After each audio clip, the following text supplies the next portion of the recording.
अस्सलाम वालेकुम नाज़रीन, मैं हूं आपका मेज़बान शाहिद मलिक वसनाल। नाज़रीन, आज हम बात करेंगे कि नवाज शरीफ साहब ने हर दौर में अपना बयानिया बदला है। जब से वो पॉलिटिक्स में आए हैं 1983 से ऑनवर्ड अगर आप देखें तो उन्होंने हर दौर में कोई ना कोई बयानिया तब्दील किया है। जबकि यहाँ अगर मैं इमरान खान साहब की बात करूँ तो 1996 से लेकर आज तक उनका एक ही बयानिया है, इय्याका नअबुदु व इय्याका नस्तईन नारा है और बयानिया भी यही है। और दूसरा उन्होंने कि गुलामी से आज़ादी, यानी उनकी मैंने यूट्यूब पे बड़ा इसके ऊपर रिसर्च किया, उनकी पुरानी वीडियोस ढूंढ ढूंढ के सुनी है कि शायद उनके बयानिए में कोई तब्दीली आई हो। लेकिन नाज़रीन, अल्लाह को हाज़िर नाज़िर जान के कह रहा हूँ कि 96 की तकरीर में वो कहते हैं कि इय्याका नअबुदु व इय्याका नस्तईन और हम अमेरिका की गुलामी से आज़ादी चाहते हैं, हम अमेरिका की गुलामी नहीं करेंगे। और फिर हर साल की वीडियो उठा के देखें, मुसलसल वो बंदा एक बात कर रहा है। जबकि यहाँ मुख्तलिफ बयानिए में अगर ताज़े बयानिए, कभी मुझे क्यों निकाला, कभी वोट को इज़्ज़त दें, कभी पाकिस्तान को नवाज दो। तो अगर हम वोट को इज़्ज़त दो का जो इनका नारा था जब इनकी हुकूमत को निकाला गया, इनको फारग किया गया, तो इनका बड़ा अच्छा ये बयानिया बड़ा पब्लिक में मकबूल हुआ। इन्होंने गाना भी बनाया, वोट को इज़्ज़त दो, और वो एक वीडियो में मरीम नवाज स्टेज पे गुनगुना भी रही हैं, वोट को इज़्ज़त दो। नारा बड़ा मजबूत था और लोगों ने इसको बड़ा सराहा, पसंद किया गया, अवामी पजीराई मिली। लेकिन खाली नारों की बात नहीं होती, उसके ऊपर आपने अमल भी करना होता है। इमरान खान ने अगर कुछ कहा है तो आज उसके ऊपर खड़ा है, वो तन तनहा डट के खड़ा है, तमाम जमातों का, एस्टेब्लिशमेंट का, अदलिया का मुकाबला करके जेल काट रहा है। लेकिन आप हीरो बन सकते थे नवाज शरीफ साहब अगर आप इस नारे के ऊपर पहरा देते, वोट को इज़्ज़त दो। क्योंकि जब वोट को इज़्ज़त देने का वक्त आया तो आपने वोट को बेइज्जत कर दिया। देखें, अभी आप हुकूमत में नहीं आ सकते, लेकिन हो सकता है आप अगली हुकूमत जो है 2029 के इंतखाबात में आप प्राइम मिनिस्टर बन जाते। लेकिन जो आपने गलती कर दी है ना, मुझे लगता है शायद अब आपके ऊपर पक्का कांटा लगा दिया गया है प्राइम मिनिस्टर के बनने पे, क्योंकि आप मुसलसल गलतियां दोहरा रहे हैं। आपको चाहिए था कि आप एक जो स्पीच की आपने, विक्ट्री स्पीच मालडॉन में, आप कहते हैं कि भाई मैं जो अवाम ने मैंडेट दिया मैं उसको तस्लीम करता हूँ और मैं अपोजिशन में बैठने को तरजीह दूंगा, लेकिन मैं वोट की तौहीन नहीं होने दूंगा। मैंने ये नारा लगाया था वोट को इज़्ज़त दो, लिहाजा मैं वोट की इज़्ज़त करूंगा। मुझे कोई जैली वोट नहीं चाहिए, जैली फॉर्म 47 नहीं चाहिए। मैं अवाम के मैंडेट का एहतराम करता हूँ। और वो तकरीर ख़त्म करते और इमरान खान को दावत देते कि भाई तुम पहले हुकूमत बनाओ, तो उनका कद काठ बहुत बढ़ जाना था। वो यानी एक कौमी लीडर बन जाते दोबारा सूबाई लीडर से, क्योंकि इस वक्त तो सूबाई लीडर अपनी नशिस्त भी हार गए लाहौर से। तो बड़ा मौका था इनके पास अपने इस बयानिए को, इसके ऊपर मोहर लगाने का, इसको इंडोर्स करने का, कि वो पब्लिक जो है, पीटीआई के कारकुन भी शायद इसको सलाम, जैसे मौलाना फजल रहमान के साथ आज पीटीआई के कारकुन बड़े फ्रेंडली माहौल में आ गए। तो इस तरीके से नवाज शरीफ साहब को भी कहते हैं कि भैया वाकई इसने ग्रेटनेस दिखाई है। तो मियाँ साहब अपने बयानिए के ऊपर रहा करें। आप अपने बयानी से हट के अपने पाकिस्तान को नवाज दो, और फिर इस बयानिए पे आपने ऐसे हटना शुरू किया। जैसे ही आपने देखा कि आपको दो तेज अक्सरियत, सादा अक्सरियत नहीं मिली, आपने शहबाज को आगे कर दी।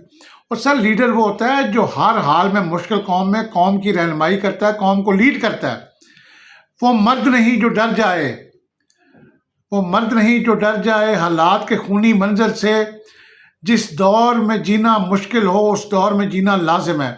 मियाँ साहब, आप कहते हैं कि जैसा भी है, मुझे पता है वज़ीर आज़म की कुर्सी से कांटों की सेज है, लेकिन मैं बैठूंगा अपनी कौम के लिए, जो मुझसे बन सका मैं करूँगा।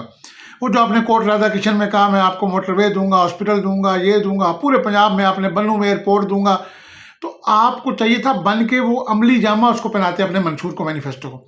लेकिन आप पीठ दबा के भाग गए, आपने शहबाज को आगे कर दिया। आप पक्की पकाई खाना चाहते हैं कि आपको पक्की पकाई देग को आपके आगे रख दे और आप सिर्फ डंडा पकड़ के बताएंगे ये देग मैंने पकाई है। ऐसे नहीं होगा। लीडर वो होता है जो हालात का मुकाबला करता है। लेकिन मुझे खुद अफसोस हुआ है, इसलिए मैं कह रहा हूँ कि अपने बयानी पर कायम रहें। आपने हमेशा से अपना बयानिया बदला, इससे आपकी जमात को नुकसान पहुँचा है। आपने मुझे क्यों निकाला, वोट को इज़्ज़त दो, पाकिस्तान को नवाज दो, पाकिस्तान को शहबाज दो, और अब आप कह रहे हैं मुझे वापसी के लिए जहाज़ दो। सुना है कि आपके पार्टी के लोगों ने तस्दीक किया कि आपने कहना शुरू कर दिया कि मेरी तबीयत अब कुछ बेहतर नहीं मैं फील कर रहा महसूस, क्योंकि आप बाहर जाना चाहते हैं। आप जिस मकसद के लिए आए थे वो मकसद आपका पूरा नहीं हुआ। आप आए थे कि मैं सीधा लंदन से लाहौर आऊँगा, लाहौर से मैं सीधा इस्लामाबाद वज़ीर-ए-आज़म हाउस में जाके चौथी बार प्राइम मिनिस्टर बन के इन्जॉय करूँगा हुकूमत को।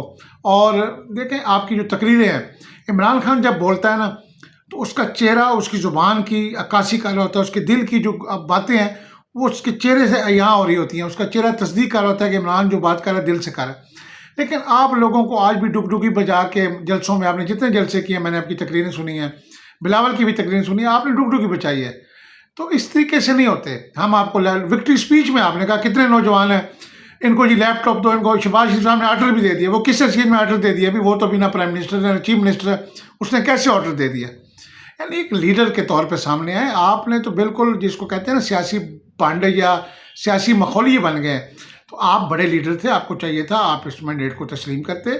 ٹھیک ہے آپ کو ایک دفعہ اپوزیشن میں بیٹھنا پڑتا، لیکن فیوچر آپ کا تھا، مستقبل آپ کا تھا. لوگ آپ کو ضرور موقع دیتے، آپ لوگوں کے دلوں میں گھر کر جاتے. لیکن افسوس کہ آپ نے یہ قیمتی موقع ضائع کر دیا. آپ نے جب یہ کہا کہ ہم ایم کیو ایم سے بات کریں گے، ہم پیپل پارٹی سے بات کریں گے، وہیں پہ آپ کو یہ کہنا چاہیے تھا کہ میں عمران خان سے بات کرنے کو بھی تیار ہوں. اپنی وکٹری اسپیچ کے اندر میں بیرسٹر گوہر سے بات کروں گا. شہباز شریف صاحب آپ بیرسٹر گوہر کو ملے، ان سے بھی بات کریں. ہم مخلوط حکومت مل کے ہم نفرتوں کی سیاست کو ختم کریں. ہم سب سے غلطی ہوئی ہیں، ہم سب نے ماضی سے نہیں سیکھا. زرداری سے بھی غلطی ہوئی ہیں، مجھ سے بھی ہوئی ہیں، عمران سے بھی ہوئی ہیں. آئے ہم مل کے ایک نئے پاکستان کی بنیاد رکھتے ہیں. تو آپ اگر ایسی سپیچ کر دیتے وکٹری سپیچ، تو یقین کریں اگلے الیکشن میں آپ کی وکٹری یقینی تھی.